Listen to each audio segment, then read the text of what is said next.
Hello student, welcome again. Today we will start our new chapter और जिसका नाम होगा सॉलिड स्टेट। तो स्टार्ट करते हैं। देखो हमारे सामने एक वर्ड होता है मैटर। अब सॉलिड तक हम किस तरीके से पहुंचते हैं उसकी बात पहले करते हैं। मैटर जो है 3 टाइप के होते हैं आपके। एक होता है सॉलिड, एक होता है आपका लिक्विड और एक होता है आपका क्या, गैस। एक फोर्थ फॉर्म और होती है मैटर की जिसको प्लाज्मा कहते हैं, लेकिन उसे हम यहाँ लिखेंगे नहीं, उसके बारे में डिस्कस नहीं करेंगे। मेन जो हमारे कौन है, एक सॉलिड है, लिक्विड है और क्या है, गैस है। अब हम अपनी जिंदगी के अंदर, अपनी लाइफ के अंदर इन तीनों स्टेट ऑफ मैटर से क्या करते हैं, दिन भर में डील करते हैं। हम गैस के साथ भी डील करते हैं, लिक्विड के साथ भी डील करते हैं और सॉलिड के साथ भी डील करते हैं। लेकिन मोस्टली जो पार्ट हमारे आसपास जिसके सराउंड में हम लोग घिरे रहते हैं वो सॉलिड पार्ट होता है। तो आज हमें इस सॉलिड के बारे में पढ़ना है और हमारे जो चैप्टर का नाम होगा वो आपका सॉलिड स्टेट होगा। चैप्टर का नाम क्या होगा, सॉलिड स्टेट। 12th क्लास का फर्स्ट चैप्टर है ये, जिसको हम लोग पढ़ेंगे सॉलिड स्टेट। तो सॉलिड के बारे में कुछ बातें कर लेते हैं कि सॉलिड क्या होता है। कि solid they have definite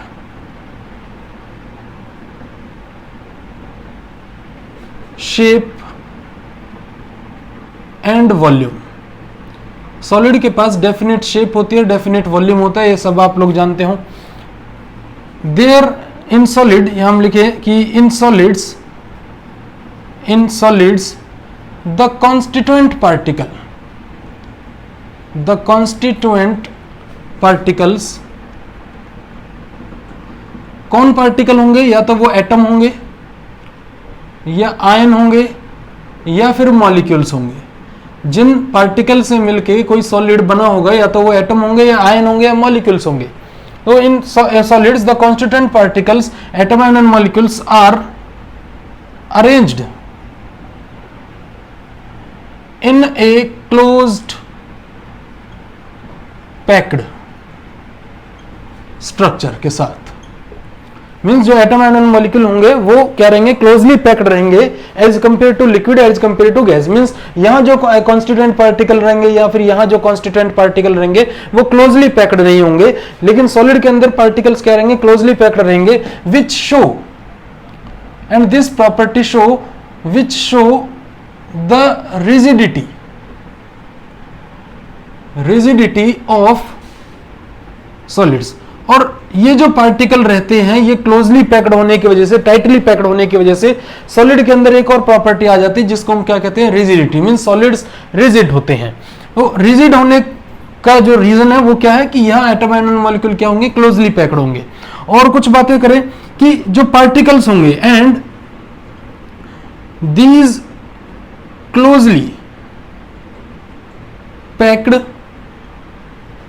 particles can oscillate only about their mean position,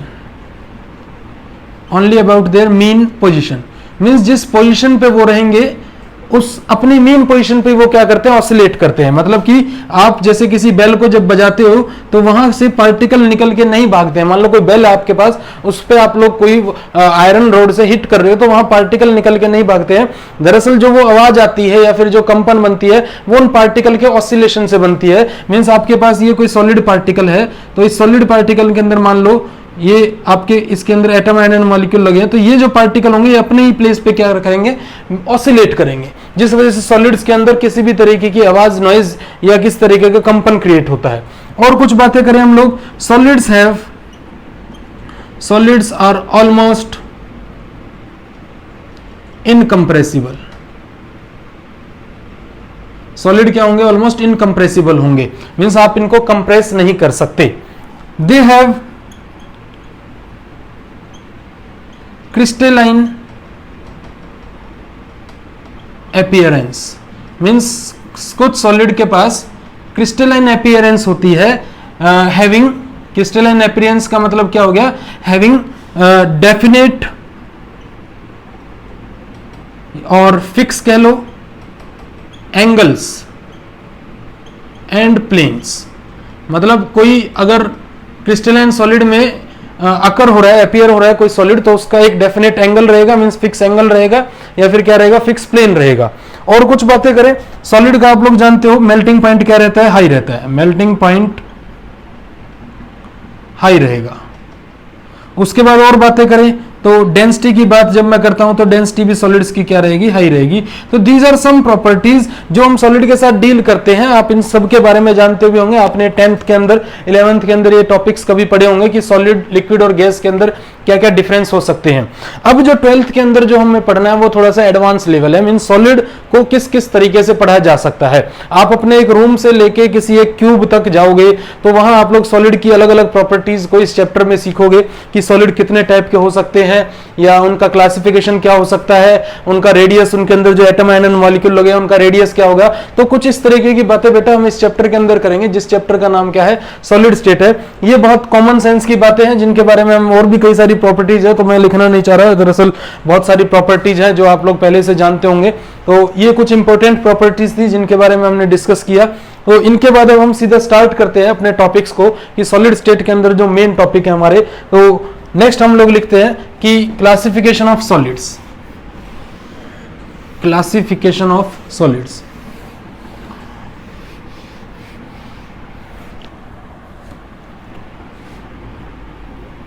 classification of solid. Solid are classify into types. हम क्या देखिए, दो तरह के सॉलिड होते हैं। फर्स्ट टाइप होगा आपका क्रिस्टलाइन सॉलिड। यहां से आपका मेन चैप्टर का टॉपिक स्टार्ट हो रहा है, क्रिस्टलाइन सॉलिड। देखो स्टूडेंट, क्रिस्टलाइन सॉलिड क्या होंगे कि क्रिस्टलाइन सॉलिड के अंदर एटम, आयन एंड मॉलिक्यूल्स, इन तीनों में से कोई भी क्या हो सकता है, कॉन्स्टिट्यूएंट पार्टिकल हो सकता है। कॉन्स्टिट्यूएंट पार्टिकल, इन तीनों में से कोई भी क्या हो सकता है, कॉन्स्टिट्यूएंट पार्टिकल होता है जिनसे कोई सॉलिड मिलके बनाया, तो वो उसके अंदर जो पार्टिकल्स होंगे वो सब एटम होंगे या फिर आयन होंगे या फिर क्या होंगे, मॉलिक्यूल्स होंगे। अब क्रिस्टलाइन सॉलिड की प्रॉपर्टीज क्या होंगी कि crystalline solids have, they have long range order of constituent particle. They have a long range order of constituent particle. Means इस पॉइंट का मतलब क्या है कि आपके पास ये कोई सॉलिड है, इस सॉलिड के अंदर आपके ये एटम आयन मॉलिक्यूल यहाँ कोई लगे हैं, मान लो ये कुछ पार्टिकल्स लगे हैं, तो होगा क्या कि इन पार्टिकल्स के अंदर एक लॉन्ग रेंज ऑर्डर होगा। लॉन्ग रेंज ऑर्डर का मतलब क्या है कि ये पार्टिकल्स एक ही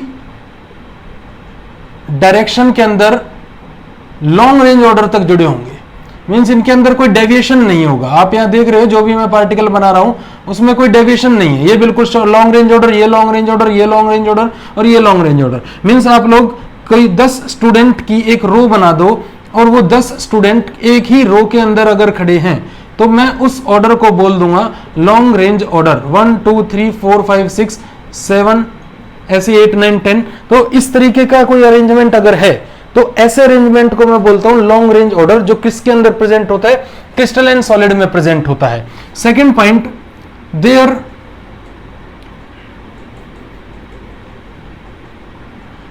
particles are regularly arranged. Regularly arranged, regularly arranged का मतलब क्या है, वही बात हो गई, रेगुलरली अरेंज है मींस कोई मिसिंग पार्टिकल नहीं है, बीच में कोई पार्टिकल मिस नहीं हो रहा है या कोई डेविएट नहीं हो रहा है, रेगुलरली अरेंज है particle. Third point, crystalline solid, crystalline solid have sharp melting point. ये एक इंपॉर्टेंट पॉइंट है कि क्रिस्टलाइन सॉलिड का शार्प मेल्टिंग पॉइंट क्यों होता है, बिकॉज कुछ कॉन्सेप्ट जब फिक्स होते हैं, जो पार्टिकल अपनी जगह फिक्स होते हैं, तो उनका एक एनर्जी लेवल बन जाता है कि हम इस एनर्जी लेवल पर आकर मेल्ट होना स्टार्ट कर देंगे। तो जब कोई पार्ट हम कोई फिक्स कर लेते हैं जिसका हमें पता लग जाता है कि ये पार्टिकल इतने ही टेम्परेचर पे जो है मेल्ट होता है, तो उसको हम कह देते हैं शार्प मेल्टिंग पॉइंट। और ये किस वजह से, क्योंकि इनके पार्टिकल क्या है, फिक्स अरेंज है, मींस रेगुलरली अरेंज है। कॉन्स्टिट्यूएंट पार्टिकल का ऑर्डर कैसा है, लॉन्ग रेंज ऑर्डर है। उसके बाद नेक्स्ट पॉइंट की अगर मैं बात करूं क्रिस्टलाइन सॉलिड के अंदर, वेरी वेरी इंपॉर्टेंट पॉइंट मैं लिखता हूं यहां पे कि क्रिस्टलाइन सॉलिड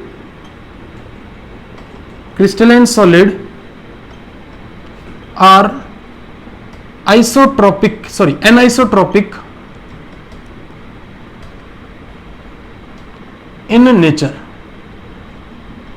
जो क्रिस्टलाइन सॉलिड होते हैं वो एनाइसोट्रोपिक इन नेचर होते हैं। अब यहां एनाइसोट्रोपिक का मतलब क्या है, देखो एन का मतलब क्या हो गया, डिफरेंट। यहां मैं एन का मतलब बोल रहा हूं डिफरेंट, और ट्रॉपिक या आइसोट्रोपिक का मतलब हो गया कुछ प्रॉपर्टीज की बात यहां होगी। अब वो प्रॉपर्टीज क्या होंगी कि मैं लिख रहा हूं, एक क्वेश्चन ही बना देता हूं मैं कि why crystalline solid are anisotropic in nature. मैं क्वेश्चन बना देता हूं कि why crystalline solids are anisotropic in nature. अब इसका आंसर क्या होगा कि इसका आंसर होगा कि आप लोग कंसीडर करो कि आपके पास ये कोई सॉलिड पार्ट है, ये आपका कोई सॉलिड है, और इसके अंदर जो एटम आयन मॉलिक्यूल है वो कुछ इस तरीके से अरेंज है।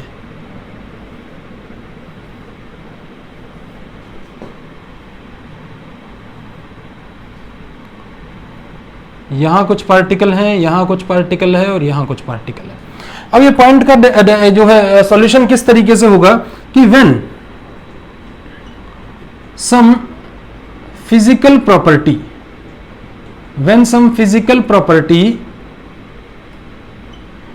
like electrical conductivity,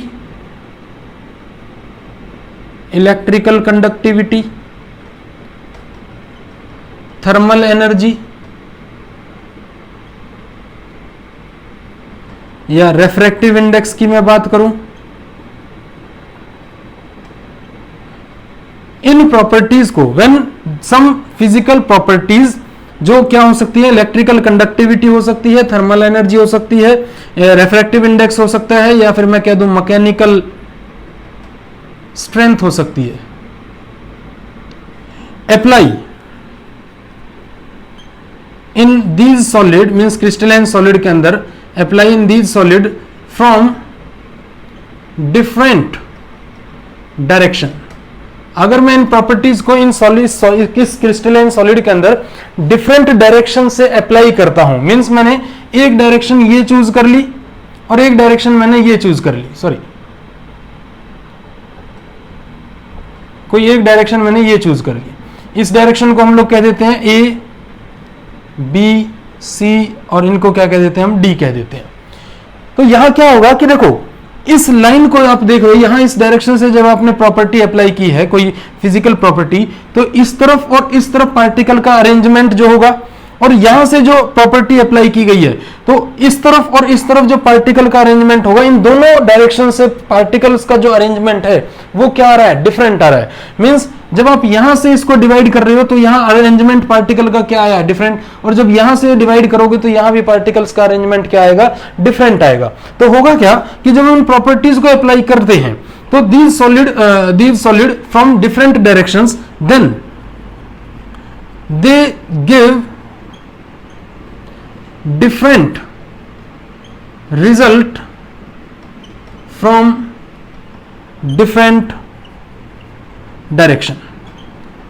मीन्स हम लोग यहाँ क्या कर रहे हैं कि हमने कोई प्रॉपर्टीज को, एक प्रॉपर्टी को अलग अलग डायरेक्शन से अप्लाई किया, तो उन प्रॉपर्टीज का अलग अलग डायरेक्शन से जब अप्लाई करने के बाद हमने रिजल्ट देखा, तो वो इन पार्टिकल्स के अरेंजमेंट के ऊपर डिपेंड कर गया। मींस जब मैं इस तरफ से अप्लाई कर रहा हूं तो अब अरेंजमेंट पार्टिकल का अलग है, और जब मैं यहां से अप्लाई कर रहा हूं तो यहां अरेंजमेंट पार्टिकल का क्या है, अलग है। तो अरेंजमेंट अलग होने की वजह से हमारे पास एक ही प्रॉपर्टी को जब मैंने डिफरेंट डायरेक्शन से अप्लाई किया है तो मेरे सामने रिजल्ट भी कैसा आए हैं, डिफरेंट आए हैं। और जब डिफरेंट रिजल्ट आते हैं, डिफरेंट डायरेक्शन से डिफरेंट रिजल्ट आते हैं, तो उस वक्त मैं ऐसे सॉलिड को क्या बोल दूंगा, एनाइसोट्रोपिक बोल दूंगा। मींस डिफरेंट प्रॉपर्टीज के साथ क्या आती हैं, डिफरेंट वैल्यूज आती हैं, मींस डिफरेंट रिजल्ट आते हैं उन कॉन्सेप्ट को मैं क्या बोल दूंगा, उस सॉलिड को क्या बोल दूंगा, मैं एनाइसोट्रॉपिक इन नेचर कह दूंगा। तो ये इस क्वेश्चन का आंसर हो गया कि वाई क्रिस्टलाइन सॉलिड और एनाइसोट्रॉपिक इन नेचर, कि जब हम क्रिस्टलाइन सॉलिड के अंदर डिफरेंट डायरेक्शन से कोई डिफरेंट प्रॉपर्टीज या एक ही प्रॉपर्टी को डिफरेंट डायरेक्शन से अप्लाई करेंगे तो वहां पार्टिकल्स का अरेंजमेंट डिफरेंट डायरेक्शन से डिफरेंट होगा। उस डिफरेंट अरेंजमेंट की वजह से हमारे पास रिजल्ट भी क्या आएंगे, डिफरेंट आएंगे फ्रॉम डिफरेंट डायरेक्शन। इस वजह से ऐसे नेचर को मैं क्या बोल दूंगा, एनाइसोट्रॉपिक इन नेचर बोल दूंगा। मतलब आप ये भी कह सकते हो कि मान लो ये कोई सॉलिड पार्ट है आपका, इसको जब आप यहां से कट करोगे तो यहां से कट करने पे एक हिस्सा ये हिस्से में बटा और दूसरा हिस्सा ये इतने बड़े हिस्से में बटा। मीन्स फिर से मैं बनाता हूं कि आपने ये कोई सॉलिड लिया, इसको आप लोग ऐसे काट के देखो, काटने के बाद क्या होगा कि आपका ये हिस्सा यहां आया और दूसरा हिस्सा ये आया, तो यहां अरेंजमेंट अलग हुआ। अब मान लो आप इसको इस तरीके से काट दो, आप इसको यहां से काट दो, तो यहां से काटने पे क्या होगा, आपके दो हिस्से कैसे बटे हैं, आपके दो हिस्से इस तरीके से बटे हैं, इस तरीके से। तो दोनों केस के अंदर देखो, जो पहला केस था और अब जो दूसरा केस है, दोनों के अंदर अरेंजमेंट क्या आ रहा है, डिफरेंट आ रहा है। तो डिफरेंट अरेंजमेंट की वजह से जो रिजल्ट है हमारे वो भी क्या आ रहे हैं, डिफरेंट आ रहे हैं। सेम इन प्रॉपर्टीज के साथ होता है कि अगर हम जो है इनके अंदर कोई फिजिकल प्रॉपर्टी डिफरेंट डायरेक्शन से अप्लाई करते हैं तो due to arrangement difference in arrangement, उस वजह से हमारे रिजल्ट भी क्या आते हैं, डिफरेंट आते हैं। और इसी वजह से मैं क्रिस्टलाइन सॉलिड्स को क्या बोलता हूं, एनाइसोट्रॉपिक इन नेचर बोलता हूं। तो this is all about the crystalline solid कि क्रिस्टलाइन सॉलिड का प्रॉपर्टी क्या है। अब मैं इसके एग्जांपल्स की बात करूं कि एग्जांपल क्या हो जाएंगे क्रिस्टलाइन सॉलिड के। फॉर एग्जांपल यहां मैं लिख रहा हूं, एक तो आपका जैसे क्वार्ट्ज हो गया, क्वार्ट्ज नाम का एक ग्लास होता है, जो एक क्वार्ट्ज होता है और एक क्वार्ट्ज ग्लास होता है। जो क्वार्ट्ज ग्लास है वो आपका क्या है, एमरफस सॉलिड है, लेकिन एक क्वार्ट्ज नाम का ग्लास होता है जिसे हम क्या कहते हैं, क्रिस्टलाइन सॉलिड कहते हैं। NaCl का आयनिक क्रिस्टल हो गया, KCl का आयनिक क्रिस्टल हो गया, ZnS का क्रिस्टल हो गया। These are the example of crystalline solid. Means ये जो पार्टिकल होंगे ये क्रिस्टलाइन सॉलिड की फॉर्म में बैठे होंगे। मींस इनके पार्टिकल्स का अरेंजमेंट कैसा होगा, लॉन्ग रेंज ऑर्डर में होगा, रेगुलर अरेंज होंगे, इनका मेल्टिंग पॉइंट क्या रहेगा, शार्प रहेगा, एनाइसोट्रॉपिक नेचर इनके अंदर रहेगा। दैट्स व्हाई इन सॉलिड को मैं क्या बोल दूंगा, क्रिस्टलाइन सॉलिड बोल दूंगा। Now we will discuss about our next topic या नेक्स्ट जो पार्ट हमारा सॉलिड का, उसको हम लोग डिस्कस करते हैं, एमरफस सॉलिड की बात करते हैं। आप इसको नोट कर सकते हो। तो अब एमरफस सॉलिड क्या होंगे,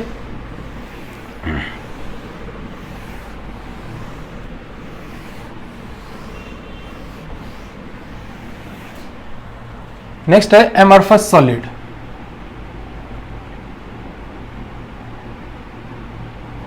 एमरफस सॉलिड के अंदर जो भी बातें होंगी वो क्रिस्टलाइन सॉलिड की अपोजिट होंगी। अब मैं एमरफस सॉलिड के अंदर पॉइंट लिख रहा हूं कि these solids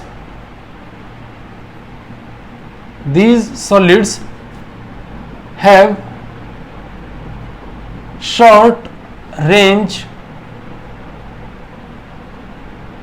order of constituent particles. These solids have short range order of constituent particles. Means ये किस तरीके की बात कर रहा है, फिर से एक सॉलिड हम लोग यहाँ कंसीडर करते हैं और मान लो ये आपके कुछ पार्टिकल्स है जिनका एक लॉन्ग रेंज ऑर्डर है और यहाँ के बाद ये पार्टिकल कुछ इस डायरेक्शन में इस तरीके से इन्वॉल्व हो गए। तो इस पार्ट को ऐसे मान लो और कुछ पार्टिकल है जो जिनका ऑर्डर शॉर्ट रेंज ऑर्डर नहीं है और यहां आके जब मैं देखता हूं तो ये क्या बन जाता है, लॉन्ग रेंज ऑर्डर बन जाता है। तो जो ये पार्ट है इसके अंदर, ये पार्ट कैसा है, यहां पे एक शॉर्ट रेंज ऑर्डर में है। शॉर्ट रेंज ऑर्डर मींस जब हमने यहां पार्टिकल्स को देखा तो हमने ऊपर से देखना स्टार्ट किया, यहां से 1 2 3 4 these 4 particles have a regular arrangement but these 4 particle, अब ये अरेंजमेंट यहां आके क्या हो गया है, चेंज हो गया, डेविएट हो गया। तो मैं क्या बोलूंगा कि इस टाइप के सॉलिड को मैं पूरे को क्या बोलूंगा, एमरफस सॉलिड बोलूंगा, क्योंकि यहाँ पे जो कॉन्स्टिट्यूएंट पार्टिकल का जो अरेंजमेंट होता है वो शॉर्ट रेंज ऑर्डर होता है, मींस वो लॉन्ग रेंज ऑर्डर नहीं होता है, जैसे इससे पहले हमने क्रिस्टलाइन सॉलिड के अंदर देखा। ऐसे यहाँ पे आप देखो ये आपका इतना हिस्सा क्या है, यहाँ एमरफस सॉलिड है, ये हिस्सा क्या है, यहाँ पे एमरफस सॉलिड है और ये हिस्सा जो है ये आपका क्रिस्टलाइन सॉलिड का पार्ट है, लेकिन इसका ऑर्डर क्या है, शॉर्ट है, इस वजह से ये कौन सा सॉलिड बन गया, आपका एमरफस सॉलिड बन गया। मींस इनके पार्टिकल का जो अरेंजमेंट होता है वो शॉर्ट रेंज ऑर्डर में होता है। सेकंड पॉइंट की मैं बात करूं, देयर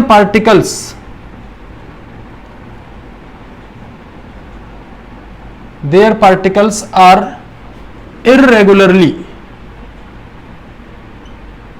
अरेंज्ड। आपके सामने तस्वीर में दिख रहा होगा आपको कि ये इरेगुलरली अरेंज है, इनका कोई रेगुलर अरेंजमेंट नहीं है। इसके बाद they have low melting point as compare to crystalline solid. इनका मेल्टिंग पॉइंट क्या रहेगा, लो रहेगा एज कंपेयर टू क्या, crystalline solid. Fourth property, amorphous solid, amorphous solid are isotropic in nature. अब यहां भी एक क्वेश्चन बन जाता है कि एमरफस सॉलिड आइसोट्रोपिक होते हैं क्यों, और क्रिस्टलाइन सॉलिड हमने पढ़ा वो एनाइसोट्रोपिक थे क्यों। अब आइसोट्रोपिक का मतलब क्या हो जाएगा कि देखो यहां जो पार्टिकल्स अरेंज हैं इनमें जब आप लोग कोई भी फिजिकल प्रॉपर्टी अप्लाई करोगे फ्रॉम डिफरेंट डायरेक्शन, तो यहां जो अरेंजमेंट होगा पार्टिकल्स का डिफरेंट डायरेक्शन से जब आप प्रॉपर्टी अप्लाई करोगे तो वो अरेंजमेंट ऑलमोस्ट क्या आता है, सेम आता है। जब मेरा अरेंजमेंट सेम आएगा तो मेरी प्रॉपर्टीज की वैल्यू भी क्या आएगी, सेम आएगी। दैट्स व्हाई बेटा यहाँ जो नेचर रहेगा एमरफस सॉलिड का वो कैसा नेचर रहेगा, आइसोट्रोपिक नेचर रहेगा। मतलब आइसो का मतलब आप लोग कह सकते हो सेम, और ट्रॉपिक का मतलब क्या हो सकता है, प्रॉपर्टी। और इन सेम रिजल्ट आएगा जब मैं कुछ प्रॉपर्टीज, फिजिकल प्रॉपर्टीज को क्या करूंगा, अप्लाई करूंगा। मींस आपके जो रिजल्ट आएंगे, मींस जैसे हम लोगों ने अभी थोड़ी देर पहले क्रिस्टलाइन सॉलिड के अंदर डिफरेंट डायरेक्शन से प्रॉपर्टी को अप्लाई किया, तो अरेंजमेंट डिफरेंट होने की वजह से मेरे पास रिजल्ट कैसे आए, डिफरेंट आए। लेकिन मान लो आपका कोई एमरफस सॉलिड है, मान लो ये एमरफस सॉलिड है आपका, इसके अंदर एटम आयन मॉलिक्यूल इस तरीके से अरेंज है जिनका शॉर्ट रेंज ऑर्डर है, तो इसको आप लोग यहां से कट कर लो, यहां से कट कर लो, तो जो ऑर्डर होगा, अरेंजमेंट होगा पार्टिकल्स के ऑर्डर का, वो आपका ऑलमोस्ट क्या आएगा, सेम आएगा। ऑलमोस्ट जब सेम आएगा तो मैं रिजल्ट भी ऑलमोस्ट क्या बोलूंगा, सेम बोलूंगा। That's why amorphous solid are isotropic in nature. इसमें आप लोग लिख सकते हो कि when we apply physical property in amorphous solid so from different direction then the arrangement of particles are almost same from different direction. That's why these their results are almost same. That's why these amorphous solid are called what, isotropic in nature. तो this is all about the amorphous solid. अब amorphous solid के example की मैं जब बात करता हूं तो एमरफस सॉलिड के एग्जांपल आपके क्या क्या हो जाएंगे, जैसे क्वार्ट्ज ग्लास हो गया, क्वार्ट्ज ग्लास, उसके बाद रबर होगी, जितने भी रबर टाइप सब्सटेंस रहेंगे, प्लास्टिक हो गए, ये सब आपके कैसे सॉलिड रहेंगे, एमरफस सॉलिड रहेंगे। मींस इनके अंदर ये प्रॉपर्टी आप लोग देखोगे, और सबसे इंपॉर्टेंट प्रॉपर्टी है कि यहाँ शॉर्ट रेंज ऑर्डर इनका रहेगा और इरेगुलरली अरेंज रहेंगे, एंड इनका मेल्टिंग पॉइंट भी क्या होगा, लो होगा as compare to crystalline solid. तो ये कुछ बातें थी एमरफस सॉलिड और क्रिस्टलाइन सॉलिड के डिफरेंस को लेके। अब हम बात करते हैं कुछ और इसके अंदर इंपॉर्टेंट क्वेश्चंस की जो एमरफस सॉलिड के साथ अकर होते हैं। वो इंपॉर्टेंट क्वेश्चन क्या है, आप इसको नोट डाउन कर सकते हो। नाउ एक क्वेश्चन अराइज कि क्वेश्चन क्या है कि why amorphous solids are called supercooled liquid,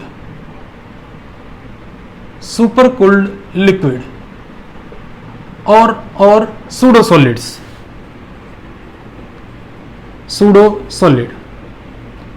ये एक क्वेश्चन है कि एमरफस सॉलिड जो उनको सुपरकूल्ड लिक्विड क्यों कहा जाता है, फिर सूडो सॉलिड हम उनको क्यों कहते हैं।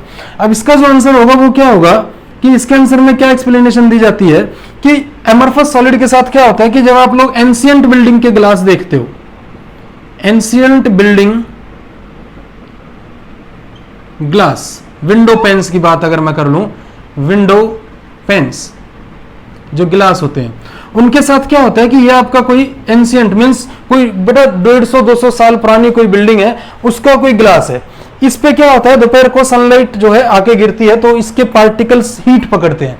अब हीट पकड़ने की वजह से क्या होगा, पार्टिकल्स नीचे की तरफ मूव करना स्टार्ट कर देते हैं बॉटम की तरफ, और ये बहुत स्लो प्रोसेस होता है, बहुत ही ज्यादा स्लो प्रोसेस। मींस अब आप लोग यहाँ क्या देख रहे हो कि एमरफस सॉलिड के पास, एमरफस सॉलिड के पार्टिकल्स के पास एक टेंडेंसी है क्या करने की, मूव करने की। अब ये पार्टिकल जब मूव करते हैं तो क्या होगा कि इनके अंदर एक प्रॉपर्टी आ जाती है फ्लो लाइक ए लिक्विड। तो लिक्विड की तरह फ्लो करने की वजह से क्या होगा कि बहुत सालों बाद क्या होगा कि ये जो ग्लास पेन है इसका मोस्टली जो पार्ट है पार्टिकल्स का वो कहां आ जाएगा, बॉटम में आ जाएगा। अब बॉटम में आने की वजह से ये यहां से कैसा नजर आने लगेगा, थिक नजर आने लगेगा as compare to upper part. तो इस प्रॉपर्टी की वजह से मैं इसको क्या बोलता हूं, सुपर कोल्ड लिक्विड बोलता हूं। मतलब एमरफस सॉलिड के पार्टिकल के पास एक टेंडेंसी होता है to flow like a liquid, लेकिन वो जो प्रॉपर्टी है वो या जो प्रोसेस है वो बहुत स्लो प्रोसेस है। और उस प्रॉपर्टी को किस एग्जांपल से समझा जा सकता है कि एंशिएंट बिल्डिंग के जो ग्लास पेन्स होते हैं जब उन पे सनलाइट दोपहर को गिरती है, दिन में गिरती है, तो उसके पार्टिकल्स फ्लो करना स्टार्ट करते हैं, तो वो नीचे बॉटम में आके बैठ जाते हैं। आफ्टर मेनी ईयर्स नीचे से क्या होने लग जाते हैं, थिक, ऊपर से क्या होने लगते हैं, thin. That's why this property show that कि amorphous solid are super cold liquid. इस वजह से मैं एमरफस सॉलिड को क्या बोलता हूं, सुपर कोल्ड लिक्विड बोलता हूं, या फिर सूडो सॉलिड में इनको बोलता हूं। आप एक और कॉन्सेप्ट इनके अंदर देख सकते हो कि एमरफस सॉलिड के अंदर, एमरफस सॉलिड में आपको दो पार्ट और नजर आ सकते हैं कि कहीं कहीं इसका एक पार्ट आपको कैसा नजर आएगा, क्रिस्टलाइन नजर आएगा, और कहीं पार्ट आपको कैसे नजर आएगा, एमरफस नजर आएगा। अब ये पार्ट मैं आपको कैसे समझाऊं कि ये मेरे पास कोई विंडो हो गई, इस विंडो को आप लोग जो बहुत पुरानी विंडो होगी उसमें कहीं कहीं आपको इस तरीके से मैं कह दूं, मान लो ये पूरा हिस्सा मैं डार्क कर देता हूं, ये पूरा हिस्सा मैं डार्क कर देता हूं। अब इस डार्कनेस के अंदर जहां आपको व्हाइट व्हाइट पोर्शन नजर आ रहा है केवल इसके अंदर, जैसे ये व्हाइट है, यहां व्हाइट है, यहां व्हाइट है, तो ये जो व्हाइटनेस होगी इसको मैं कह देता हूं मिल्की। जहां से ये हमें मिल्की नजर आता है, ये यही ग्लास की बात हो रही है, जहां से ये ग्लास हमें मिल्की नजर आएगा वहां इसका कैसा नेचर रहेगा, क्रिस्टलाइन नेचर। और जहां से आप इस मार्कर चला देख रहे हो वो कैसा नेचर रहेगा, इसका एमरफस नेचर रहेगा। मतलब आपके सामने जब क्वेश्चन आ जाए कि why amorphous solid are called super cold liquid, तो आप लोग उसका आंसर दोगे कि एंशिएंट बिल्डिंग ग्लासेस के जो विंडो पेन्स होते हैं उन पे जब सनलाइट गिरती है तो उन पार्टिकल्स के पास टेंडेंसी होता है to flow like a liquid. Flow करने की वजह से वो पार्टिकल कहां आते हैं, बॉटम में आते हैं, बॉटम से क्या हो जाते हैं, थिक हो जाते हैं, ऊपर से क्या होते हैं, थिन होते हैं। दिस प्रोसेस शोज दैट कि amorphous solid are called super cold liquid, means ये पार्टिकल्स सूडो सॉलिड भी कहलाएंगे। और एक और क्वेश्चन आपसे कभी कभी पूछ लेता है कि why ancient building glass window are thick from the bottom and thin from the top. इस प्रॉपर्टी को हम लोग क्या बोलेंगे, ये प्रॉपर्टी क्या कहलाएगी, आपकी सूडो सॉलिड या सुपर कोल्ड लिक्विड कहलाएगी। और ऐसा क्यों हो रहा है कि जब इस पे सनलाइट आके गिरती है तो पार्टिकल्स फ्लो करते हैं, फ्लो करने की वजह से बॉटम में आते हैं, बॉटम से थिक हो जाते हैं, ऊपर से क्या हो जाते हैं, थिन हो जाते हैं। और इसी ग्लास के अंदर जो जो पार्ट हमें व्हाइट मिल्की मिल्की नजर आएगा, अब मैं उस ग्लास को आपको दिखा नहीं सकता हूं, आप यही समझने की कोशिश करो, जो पार्ट आपको मिल्की मिल्की नजर आएगा वो पार्ट आपका उसके अंदर कैसा नेचर होगा, क्रिस्टलाइन नेचर होगा, और ये बाकी का पार्ट कैसा नेचर होगा, एमरफस नेचर होगा। मतलब इस प्रॉपर्टी को मैं आपको समझाऊं तो ये प्रॉपर्टी कुछ ऐसी हो जाएगी कि आप एक पेड़ को देख रहे हो किसी छत पे से, किसी स्कूल के अंदर कोई प्रेयर हो रही है, आपने इतने स्टूडेंट को तो किस में देखा, क्रिस्टलाइन नेचर में देखा, लेकिन एक पार्टिकल या एक स्टूडेंट इस लाइन से कुछ इस तरीके से, दो स्टूडेंट बाहर हैं और दोबारा फिर से कैसा नेचर आ गया आपका, या मैं इस तरीके से बाहर ना करके इसको यहाँ लगा दूं और इसके अंदर देखो यहां से यहां तक का नेचर कैसा नजर आ रहा है हमें, क्रिस्टलाइन। उसके बाद ये जो पार्ट है ये कैसा पार्ट हो गया आपका, एमरफस। तो इस तरीके की एक प्रॉपर्टी आपको इस ग्लास के अंदर नजर आएगी, जहां कुछ कुछ पार्ट इसका क्या होगा, क्रिस्टलाइन होगा, कुछ पार्ट इसका क्या होगा, एमरफस होगा। और यही प्रॉपर्टी एमरफस सॉलिड को क्या बनाती है, आपको जो वर्ड लिखा दिख रहा है यहाँ सुपर कोल्ड लिक्विड, यही प्रॉपर्टीज को क्या बनाती है, सुपर कोल्ड लिक्विड बनाती है। तो बेटा this is all about the crystalline solid and amorphous solid. Now next part जो होगा आपका वो हम नेक्स्ट वीडियो लेक्चर के अंदर पढ़ेंगे, जिसमें हम बात करेंगे क्लासिफिकेशन ऑफ क्रिस्टलाइन सॉलिड की, which is divided into 4 parts, molecular solid, ionic solid, metallic solid and covalent solid, जिसे हम नेक्स्ट वीडियो लेक्चर के अंदर पढ़ेंगे। तब तक आप यहां तक पढ़ो, इसको रिवाइज करो। So thank you to all of you.